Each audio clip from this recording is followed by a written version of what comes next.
Solvent में और insoluble होते हैं। थर्ड वाले में 2 बॉन्डिंग और वैन डर वाल्स फोर्सेस में। Hello everyone, welcome to Horizon Academy. My name is Aarushi Gupta. Last class में हमने पढ़ा था चैप्टर हाइड्रोकार्बन और हमने सीखा था कि हाइड्रोकार्बन्स क्या होते हैं। तो हाइड्रोकार्बन्स वो कंपाउंड्स होते हैं जो सिर्फ और सिर्फ कार्बन और हाइड्रोजन से बने होते हैं। वो कंपाउंड्स जो सिर्फ और सिर्फ हाइड्रोजन और कार्बन से बने होते हैं, उसमें कोई भी एक्स्ट्रा एलिमेंट जैसे कि ऑक्सीजन, सल्फर, क्लोरीन या नाइट्रोजन एक्सेट्रा कुछ प्रेजेंट नहीं होता। सिर्फ कार्बन और हाइड्रोजन प्रेजेंट होते हैं। ऐसे कंपाउंड्स को हम बोलते हैं हाइड्रोकार्बन। अब हमारे हाइड्रोकार्बन 4 टाइप्स के होते हैं: एल्केन्स, एल्कीन्स, एल्काइंस और एरोमेटिक हाइड्रोकार्बन। एल्केन्स हमें पता है वो होते हैं जिसमें कार्बन कार्बन सिंगल बॉन्ड होता है। एल्कीन्स में कार्बन कार्बन डबल बॉन्ड होता है। एल्काइंस में कार्बन कार्बन ट्रिपल बॉन्ड होता है। और एरोमेटिक हाइड्रोकार्बन क्या होता है वो हम आगे सीखेंगे। ठीक है, अब इस पर्टिकुलर चैप्टर में हम इन चारों कंपाउंड्स की प्रिपरेशन, फिजिकल प्रॉपर्टीज़ और केमिकल प्रॉपर्टीज़ पढ़ने वाले हैं। इन चारों टाइप्स के हाइड्रोकार्बन की हम क्या क्या पढ़ेंगे: प्रिपरेशन कि उन्हें कैसे बनाया जाता है, उनकी फिजिकल प्रॉपर्टीज़ कि उनकी फिजिकल प्रॉपर्टीज़ कैसी होती है, और उनकी केमिकल प्रॉपर्टीज़।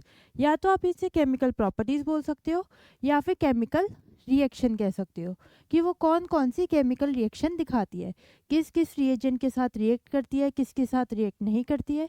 ये सब हम इस पर्टिकुलर चैप्टर में पढ़ने वाले हैं।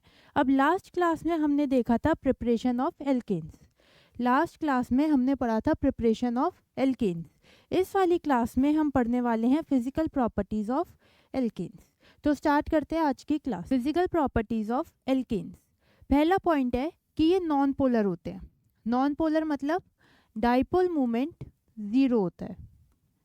डाइपोल मूवमेंट इनका ज़ीरो होता है। ठीक है, हमने चैप्टर 4 केमिकल बॉन्डिंग में पढ़ा था polar and non polar compounds.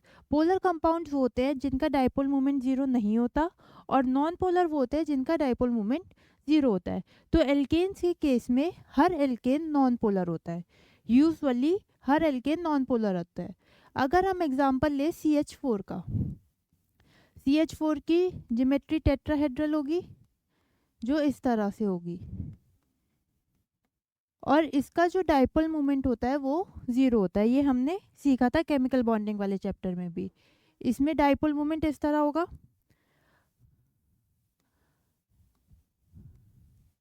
इस तरह से इनके सबके डाइपोल मोमेंट होंगे, और ये सारे डाइपोल मोमेंट एक दूसरे को कैंसिल कर देंगे क्योंकि डाइपोल मोमेंट एक वेक्टर क्वांटिटी है।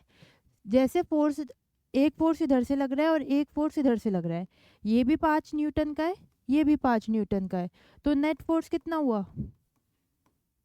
नेट फोर्स हुआ 0। सिमिलरली डाइपोल मोमेंट के केस में भी होता है।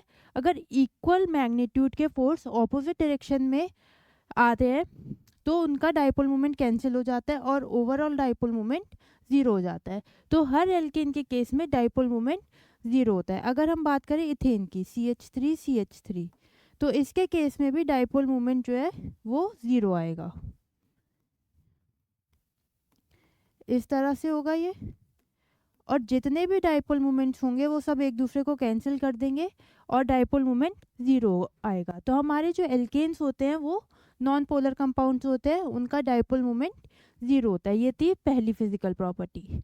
सेकेंड फिजिकल प्रॉपर्टी है कि there is weak van der Waals forces between the alkane molecules.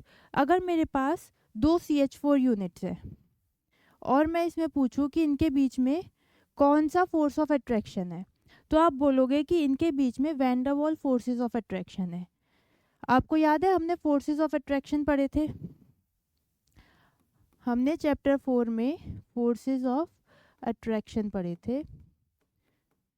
ये यूजुअली 2 टाइप के होते हैं, van der Waals forces and hydrogen bonding.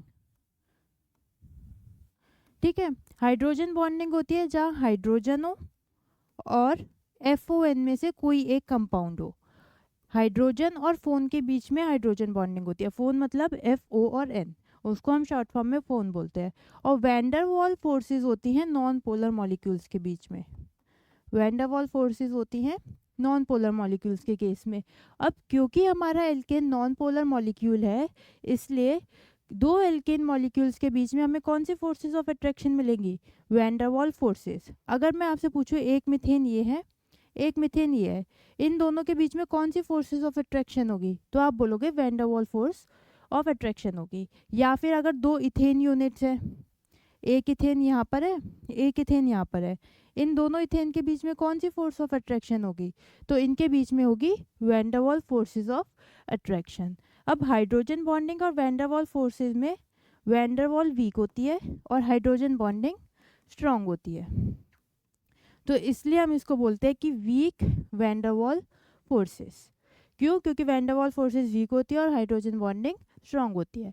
तो हमने सीखा हमारे एल्केन नॉन पोलर होते हैं और उनके बीच में वैन डर वाल फोर्सेस ऑफ अट्रैक्शन होती है। ठीक है, अब थर्ड पॉइंट पे चलते हैं। थर्ड पॉइंट ये कहता है कि C1 और C4 गैसेस होती है। क्या मतलब हुआ इस सेंटेंस का? C1 और C4 गैसेस होती है। इसका मतलब ये हुआ कि मीथेन जिसमें एक कार्बन है, देन इथेन 2 कार्बन, 3 कार्बन वाला प्रोपेन एंड ब्यूटेन, ये जो 4 कंपाउंड्स होते हैं एल्केन के फर्स्ट 4 मेंबर्स कार्बन 1 से लेके कार्बन 4 तक, वो सारे होते हैं गैसेस। रूम टेम्परेचर पे ये सारे होते हैं गैसेस, रूम टेम्परेचर पे। ठीक है, एल्केन्स के फर्स्ट 4 मेंबर जिसमें एक कार्बन से लेके 4 कार्बन तक आते हैं, एक कार्बन जिसमें आता है उसे मीथेन बोलते हैं और 4 कार्बन जिसमें आता है उसको हम ब्यूटेन बोलते हैं। तो ये सारे होते हैं हमारे गैसेस रूम टेम्परेचर पे। देन 5 कार्बन से 17 कार्बन तक होते हैं सारे लिक्विड्स, मतलब पेंटेन से लेके C5 पेंटेन में होता है, इसका फॉर्मूला क्या होगा? C5H12, ये जनरल फार्मूला होता है हमारा एल्केन का, पढ़ा होगा आपने। एल्केन का जनरल फार्मूला होता है CnH2n+2, जहाँ पे n कोई भी नंबर है। अगर हम n को 1 पुट करते हैं तो हमें क्या मिलेगा? CH4, है ना। 2 की n की जगह 1 पुट करा, 2 + 2 4। अगर n को 2 पुट करें तो हमें मिलेगा C2H6। तो ये एल्केन का जनरल फार्मूला। जब 5 पुट करा तो H12 आया। तो इस सेकेंड लाइन क्या बोल रही है? C5 से लेके C17 तक सारे लिक्विड्स होते हैं, मतलब पेंटेन, फिर हेक्सेन, फिर हेप्टेन, एंड देन हम आगे चलते गए C17 तक, एंड H कितना होगा? 17 × 2 + 2, ये सारे होते हैं हमारे लिक्विड्स। और फिर C18 से आगे जितने भी कंपाउंड्स हुए, जितने भी एल्केन्स हुए, वो होते हैं हमारे सॉलिड्स। तो फर्स्ट 4 मेंबर्स मिथेन से लेके ब्यूटेन तक होते हैं गैसेस, फिर पेंटेन से लेके C17 तक होते हैं लिक्विड्स, और उसके बाद वाले जितने भी एल्केन्स होते हैं वो होते हैं हमारे सॉलिड्स। ठीक है, फोर्थ पॉइंट है कि alkanes are colourless and orderless. ये कलरलेस कंपाउंड्स होते हैं और इनकी कोई भी ऑर्डर नहीं होती है, ऑर्डरलेस होते हैं। जैसे हमारा वाटर है, वाटर भी कलरलेस होता है और ऑर्डरलेस होता है, कोई उसमें से आपको खुशबू नहीं आती, कोई महक नहीं आती। ठीक है, सेम इसी तरह एल्केन्स भी कलरलेस और ऑर्डरलेस होते हैं। इतना समझ में आया? अब नेक्स्ट देखते हैं सॉल्युबिलिटी। ये इम्पॉर्टेंट है और ये फिजिकल प्रॉपर्टीज़ जो है हम एल्काइंस के लिए भी पढ़ेंगे, एल्कीन्स के लिए भी पढ़ेंगे और एरोमेटिक हाइड्रोकार्बन के लिए भी पढ़ेंगे। और फिर जब आप 12th में जाओगे alcohols, phenols, ethers, carboxylic acid, सारे फंक्शनल ग्रुप आप डिटेल में पढ़ोगे। तो ये फिजिकल प्रॉपर्टीज़ हम उन सारे कंपाउंड्स के लिए भी पढ़ेंगे। पहले हम इसकी सॉल्युबिलिटी देख रहे हैं, फिर हम सबकी सॉल्युबिलिटी देखेंगे कि किसकी सॉल्युबिलिटी कैसी है। ठीक है, सॉल्युबिलिटी का मतलब क्या होता है? सॉल्युबिलिटी होती है amount of substance that dissolves in a particular amount of solvent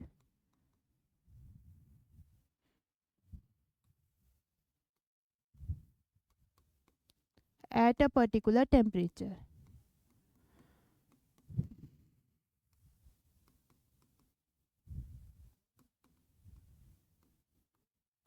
ये हमारी सॉल्युबिलिटी होती है, हमें पता है सॉल्युबिलिटी होती है amount of substance that dissolves in a particular amount of solvent at a particular temperature. किसी टेम्परेचर पे जो है कितना अमाउंट सॉल्युबल होता है किसी सॉल्वेंट में, उसको हम बोलते हैं सॉल्युबिलिटी। अब जब हम बात कर रहे हैं एल्केन्स की, तो एल्केन्स जनरली इनसॉल्युबल होते हैं वाटर में। Insoluble in water. एल्केन जो है वो इनसॉल्युबल होता है वाटर में, मतलब वाटर में वो नहीं घुलेगा, बट वो सॉल्युबल होता है ऑर्गेनिक सॉल्वेंट में, सॉल्युबल इन ऑर्गेनिक सॉल्वेंट। वो किसी भी ऑर्गेनिक सॉल्वेंट में सॉल्युबल होता है। अब ऑर्गेनिक सॉल्वेंट क्या होता है? ऑर्गेनिक सॉल्वेंट का एग्जांपल है CCl4 या फिर CHCl3। इसको हम बोलते हैं क्लोरोफॉर्म। क्लोरोफॉर्म आप लोगों ने सुना होगा, ये यूज़ किया जाता है सुंघाने के लिए, बेहोशी के लिए, है ना। तो ये जो हमारे एल्केन्स हैं, ये ऑर्गेनिक सॉल्वेंट जिसका एग्जांपल है CCl4 और CHCl3, उसमें तो सॉल्युबल होता है लेकिन वाटर में इनसॉल्युबल होता है। वाटर होता है H2O। अब ऑर्गेनिक सॉल्वेंट्स होते क्या हैं? ऑर्गेनिक कंपाउंड्स होते हैं जो कार्बन हाइड्रोजन से बने होते हैं। तो ऑर्गेनिक सॉल्वेंट भी वो होते हैं जिसमें कार्बन आ जाए। ऑर्गेनिक सॉल्वेंट्स वो सॉल्वेंट्स है जिसमें कार्बन प्रेजेंट हो। अब वाटर है, वाटर में कार्बन तो है नहीं, तो वाटर जो है ऑर्गेनिक सॉल्वेंट नहीं है। तो हमारा जो एल्केन्स होते हैं ये सॉल्युबल होते हैं ऑर्गेनिक सॉल्वेंट में और इनसॉल्युबल होते हैं वाटर में। अब ऐसा क्यों होता है? क्यों सॉल्युबल होते हैं ये ऑर्गेनिक सॉल्वेंट में? अभी देखते हैं हम ये बात। एक जनरल स्टेटमेंट होती है कि polar compounds dissolve in polar solvent. जो पोलर कंपाउंड्स होते हैं वो डिसॉल्व होते हैं पोलर सॉल्वेंट में, और non polar compounds dissolves in non polar solvent. Polar compounds dissolve करते हैं पोलर सॉल्वेंट में और नॉन पोलर कंपाउंड्स डिसॉल्व करते हैं नॉन पोलर में। तो इस बात को इस तरह भी लिखा जाता है कि लाइक डिसॉल्व्स इन लाइक। ये एक याद करने का तरीका है। इसका मतलब अगर यहाँ पोलर होगा तो यहाँ पे भी पोलर होगा, यहाँ नॉन पोलर है तो यहाँ भी नॉन पोलर। मतलब कि लाइक पोलर कंपाउंड डिसॉल्व करेगा कौन सी सॉल्वेंट में? पोलर सॉल्वेंट में। और नॉन पोलर कंपाउंड डिसॉल्व करेगा नॉन पोलर सॉल्वेंट में। तो वो अपने जैसे ही में डिसॉल्व होता है। लाइक मतलब अपने जैसा, अपने जैसे में ही डिसॉल्व होता है। ठीक है। अब हमारा एल्केन कैसा है? अभी हमने पीछे सीखा, पोलर है या नॉन पोलर? एल्केन्स होते हैं नॉन पोलर। और वाटर कैसा है? पोलर या नॉन पोलर? ये वाटर का H2O इस तरह वाटर होता है बेंट शेप का, और यहाँ पे इसके पास दो लोन पेयर्स होते हैं, इस तरह डाइपोल मोमेंट, और लोन पेयर्स का भी डाइपोल मोमेंट ऊपर। तो वाटर के केस में नेट डाइपोल मोमेंट 0 नहीं होता, ऊपर की तरफ नेट डाइपोल मोमेंट आता है। तो इसका डाइपोल मोमेंट 0 नहीं हुआ, तो वाटर कैसे कंपाउंड हुआ? Non polar. ठीक है। तो वाटर होता है हमारा, सॉरी, वाटर हुआ कैसा कंपाउंड? पोलर, क्योंकि उसका डाइपोल मोमेंट क्या है? 0 नहीं है। तो वाटर हुआ पोलर कंपाउंड। अब हमने ये सीखा कि जो नॉन पोलर कंपाउंड है वो नॉन पोलर सॉल्वेंट में ही डिसॉल्व होगा। तो एल्केन नॉन पोलर है तो वो तो नॉन पोलर में ही डिसॉल्व होगा ना, पोलर में तो डिसॉल्व होगा नहीं। तो इसलिए हम बोलते हैं कि alkanes are insoluble in water. क्यों? क्योंकि वाटर है हमारा पोलर और एल्केन्स है हमारे नॉन पोलर। तो एल्केन्स डिसॉल्व होंगे किसी भी नॉन पोलर कंपाउंड में या नॉन पोलर सॉल्वेंट में, बिकॉज वो खुद नॉन पोलर है। और अगर आपको कोई भी पोलर कंपाउंड दे दिया जाए जैसे वाटर, तो उसमें वो इनसॉल्युबल होगा। अब ये देखो CCl4, हमने ये बोला कि एल्केन सॉल्युबल है CCl4 में। अगर हम CCl4 का स्ट्रक्चर बनाएं तो इस तरह टेट्राहेड्रल होगा CCl4 का स्ट्रक्चर, और हमें पता है टेट्राहेड्रल के लिए डाइपोल मोमेंट 0 होता है। तो CCl4 नॉन पोलर हुआ। अब ये भी नॉन पोलर है और हमारा एल्केन भी नॉन पोलर है, और नॉन पोलर कंपाउंड सॉल्युबल होता है नॉन पोलर सॉल्वेंट में। तो इसलिए जो हमारे एल्केन्स हैं वो वाटर में इनसॉल्युबल होते हैं, लेकिन किसी भी नॉन पोलर कंपाउंड जैसे कि CCl4 उसमें सॉल्युबल होते हैं। तो आपको बस इतना याद रखना है कि polar compounds dissolves in polar solvent and non polar compounds dissolves in non polar solvent. ठीक है। ये थी हमारी 5th प्रॉपर्टी, सॉल्युबिलिटी। अब नेक्स्ट प्रॉपर्टी पे चलते हैं। हमारी नेक्स्ट प्रॉपर्टी है बॉइलिंग पॉइंट। क्या होता है बॉइलिंग पॉइंट? ये तो आप लोग पढ़कर आए हो, पता है सबको बॉइलिंग पॉइंट क्या होता है। बॉइलिंग पॉइंट वो टेम्परेचर होता है जब कोई भी कंपाउंड लिक्विड से कन्वर्ट होता है गैस में। The temperature at which a substance converts from liquid to gas is called boiling point. ठीक है, अब जो बॉइलिंग पॉइंट के लिए इम्पॉर्टेंट पॉइंट है वो ये है कि बॉइलिंग पॉइंट डायरेक्टली प्रोपोर्शनल होता है मॉलिक्यूलर मास के। बॉइलिंग पॉइंट डायरेक्टली प्रोपोर्शनल है मॉलिक्यूलर मास के, मतलब जितना ज़्यादा मॉलिक्यूलर मास उतना ज़्यादा बॉइलिंग पॉइंट। मोर मॉलिक्यूलर मास, एम मतलब मॉलिक्यूलर मास, मोर बॉइलिंग पॉइंट। ये मैंने बॉइलिंग पॉइंट को शॉर्ट फॉर्म में लिख दिया, बीपीटी। तो जितना ज़्यादा किसी कंपाउंड का मॉलिक्यूलर मास होगा उतना ज़्यादा उसका बॉइलिंग पॉइंट होगा। और सेकंड पॉइंट ये है कि boiling point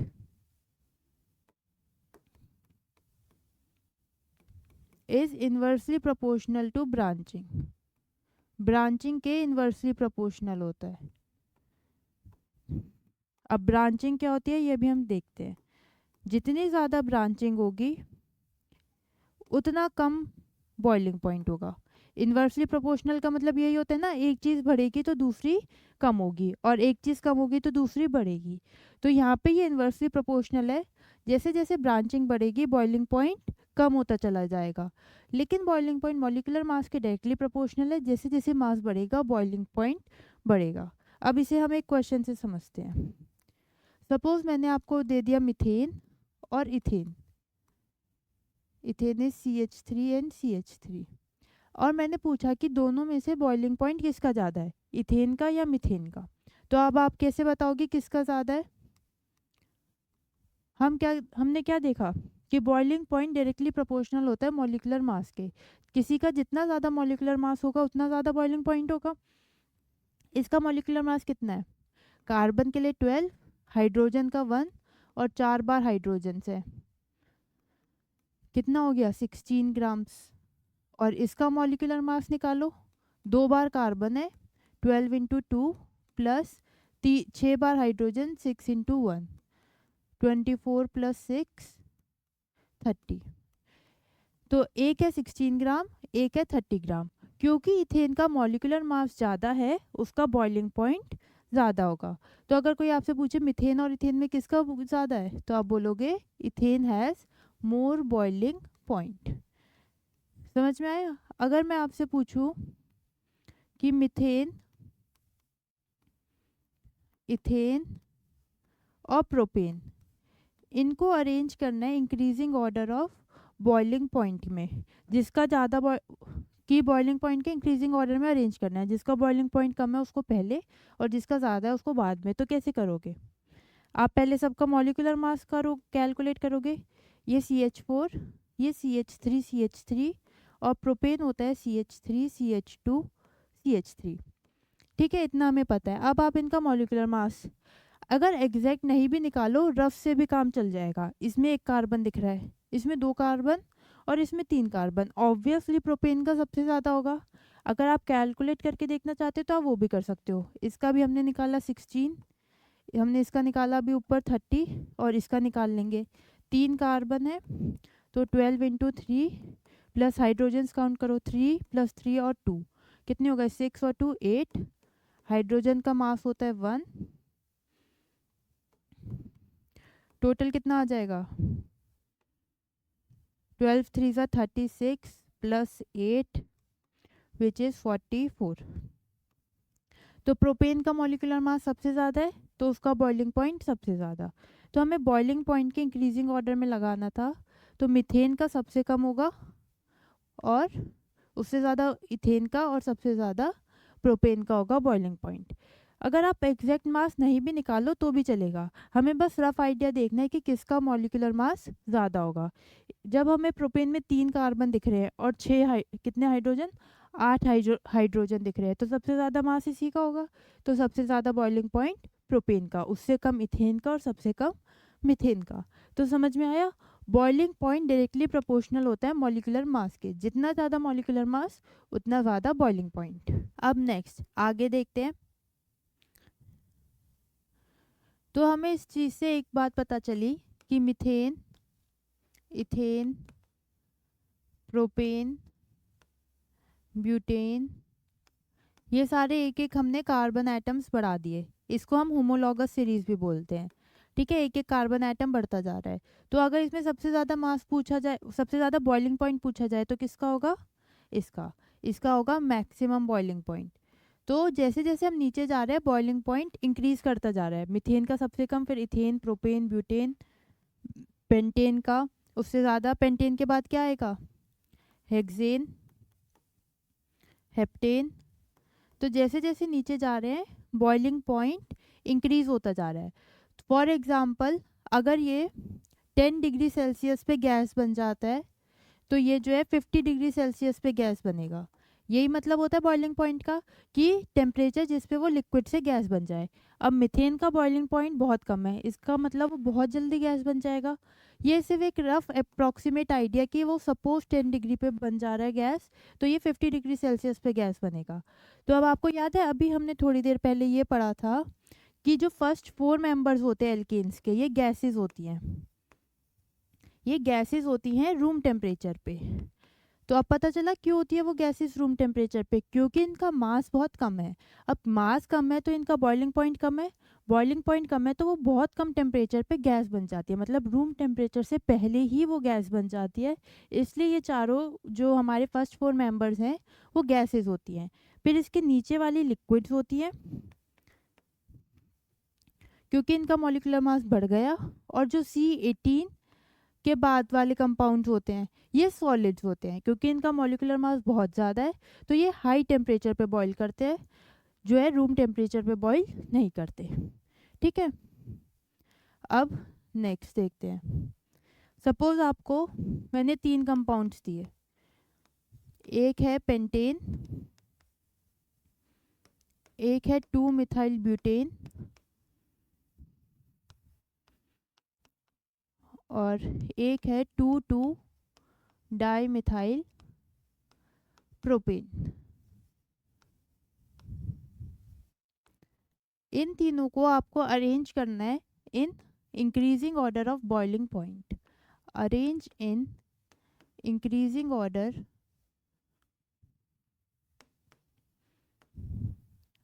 of boiling point.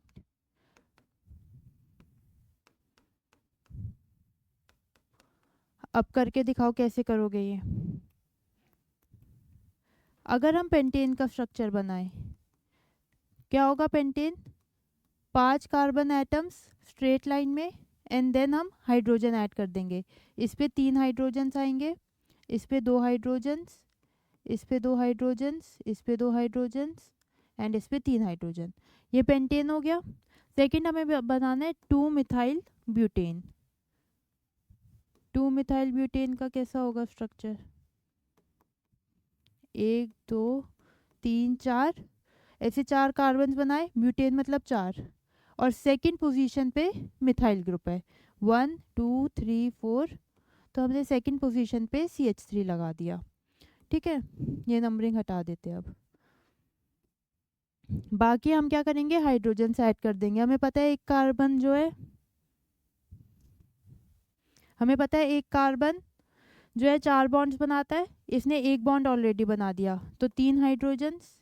इस कार्बन ने 1 2 और 3 बॉन्ड बना दिए, तो इसमें 1 हाइड्रोजन। इस कार्बन ने 2 बॉन्ड बना लिए, इसमें 2 हाइड्रोजन्स और इसमें 3 हाइड्रोजन्स। ये हो गया 2 मिथाइल ब्यूटेन।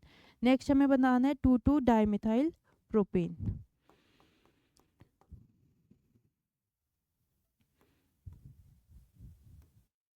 प्रोपेन का मतलब 3 कार्बन एटम्स इस तरह, और 2,2 डाईमिथाइल मतलब सेकंड पोजीशन पे 2 मिथाइल। इफ डाई का मतलब है 2, तो सेकंड पोजीशन पे 2 मिथाइल, एक मिथाइल इधर और एक मिथाइल इधर।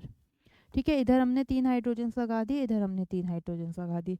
ये इनके स्ट्रक्चर बन गए। अब हमें इनका बॉइलिंग पॉइंट बताना है कि किसका बॉइलिंग पॉइंट कम होगा और किसका ज़्यादा होगा। इसका जब हम मॉलिक्यूलर मास निकालेंगे, इसके पास कितने कार्बन है? 1 2 3 4 5 कार्बन, और हाइड्रोजन कितने हैं? 3 + 2 5, 2 7 2 9 और 3 12। इसका जो कैलकुलेट करो कितने कार्बन और कितने हाइड्रोजन है इसके पास।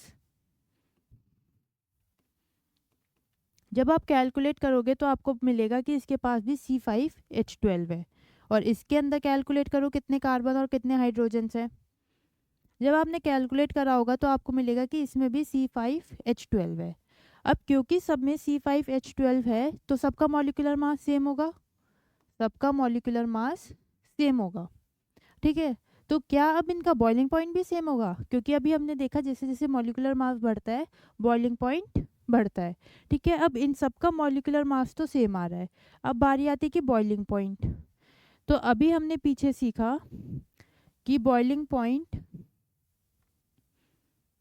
इन्वर्सली प्रोपोर्शनल होता है ब्रांचिंग के। जैसे जैसे ब्रांचिंग बढ़ेगी बॉइलिंग पॉइंट हो जाएगा कम। इस पर्टिकुलर केस में अगर हम पहला एग्जांपल देखें तो इसमें एक भी ब्रांच नहीं है, नो ब्रांच। सेकंड वाले में देखें तो यहाँ पे एक मिथाइल ग्रुप लग रहा है, एक ब्रांचिंग है। और थर्ड वाले में दो ब्रांचेस है, थर्ड वाले में दो ब्रांचेस है, सेकंड वाले में एक ब्रांच है और फर्स्ट वाले में एक भी ब्रांच नहीं है। अब हमें पता है branching increases, boiling point decreases. जैसे जैसे ब्रांच बढ़ेगा बॉइलिंग पॉइंट कम होगा, तो इसलिए इसका बॉइलिंग पॉइंट सबसे कम होगा। 2,2 डाइमिथाइल का बॉइलिंग पॉइंट सबसे कम होगा। क्यों? क्योंकि उसमें दो ब्रांच है। इससे ज़्यादा बॉइलिंग पॉइंट इसका, क्योंकि इसमें एक ब्रांच है और इसमें एक भी ब्रांच नहीं है, इसलिए पेंटेन का बॉइलिंग पॉइंट सबसे कम। तो जैसे जैसे ब्रांचिंग बढ़ेगी बॉइलिंग पॉइंट बढ़ जाएगा। समझ में आया? तो आपको बस बॉइलिंग पॉइंट के लिए दो पॉइंट्स याद रखने हैं। एक तो वो मॉलिक्यूलर मास के डायरेक्टली प्रोपोर्शनल होता है और दूसरा वो ब्रांचिंग के इन्वर्सली प्रोपोर्शनल होता है। अब एक क्वेश्चन और करके दिखाओ मुझे। अब आपको इन्हें अरेंज करना है increasing order of boiling point. जिसका बॉइलिंग पॉइंट कम उसको पहले लगाना है। अगर हम हेक्सेन की बात करें तो इसमें 6 कार्बन एटम्स होंगे स्ट्रेट लाइन में, 1 2 3 4 5 6। पेंटेन की बात करें तो इसमें 5 कार्बन एटम्स होंगे स्ट्रेट लाइन में। 2 मिथाइल ब्यूटेन, इसमें 4 कार्बन्स और ऊपर एक ब्रांच। और 2,2 डाई मिथाइल प्रोपेन में 3 कार्बन्स और एक ब्रांच। अब सबसे पहले तो हम मॉलिक्यूलर मास चेक करते हैं। इन तीनों में 5 कार्बन्स आ रहे हैं और इसके अंदर आ रहा है 6 कार्बन्स, तो इसका बॉइलिंग पॉइंट सबसे ज़्यादा होगा। तो अगर हम इन्हें नाम दे दें A B C और D, तो A का बॉइलिंग पॉइंट सबसे ज़्यादा, क्योंकि A का मास सबसे ज़्यादा है और इन तीनों का मास सेम आएगा। ठीक है, तो मॉलिक्यूलर मास से हमने देख लिया A का बॉइलिंग पॉइंट सबसे ज़्यादा। अब हमें अरेंज करना है B C और D को बॉइलिंग पॉइंट के ऑर्डर में। अब बॉइलिंग पॉइंट के लिए हमने सीखा ब्रांचिंग जितनी ज़्यादा होगी उतना कम होगा, तो D का सबसे कम होगा और B का ज़्यादा होगा। इन तीनों में सबसे कम ब्रांचिंग B की है, जितनी ब्रांचिंग कम उतना बॉइलिंग पॉइंट ज़्यादा। तो B का बॉइलिंग पॉइंट ज़्यादा, C का उससे कम और D का उससे कम, क्योंकि C में एक ब्रांच आ रही है और D में दो ब्रांच आ रही है। ये एक ब्रांच है, इसमें दो ब्रांचेज है। तो क्लियर हुआ? तो इसका आंसर हो गया इस तरह। अब क्योंकि मैंने इंक्रीजिंग ऑर्डर बोला था तो आप उसको इस तरह लिख दीजिए। हमें पहले सबसे कम वाला लिखना था और उसके बाद ज़्यादा वाला। ठीक है, तो आज की क्लास के लिए इतना ही। Thank you very much for watching.